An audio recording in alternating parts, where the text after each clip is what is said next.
Hello guys, good afternoon sa inyo lahat. Ito ngayon guys, ang first day snow dito sa Toronto, Canada. At makikita nyo guys, hindi pa naman galong malakas, pero malamig dahil may kasamang ulan, kaya freezing. Ayun guys, so napusin ngayon yung mga window natin. Ayun guys, yung kasama natin may galing pa sa Alberta, wala daw itong snow ito. Bale, summer sa kanila daw. So manipis po lang guys ang snow.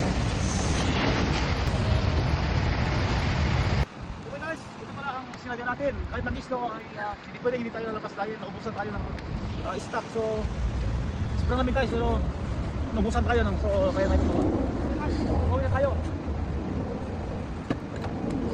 Let's go.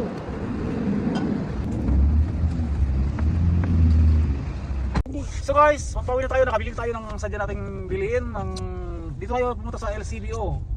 So guys, makita nyo guys, kanina mahina pa ang snow, kumakapal naman ngayon.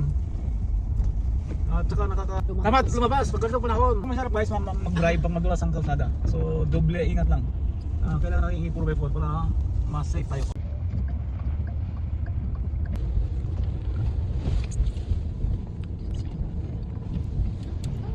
So yan guys ang update ng weather dito sa Toronto ngayon.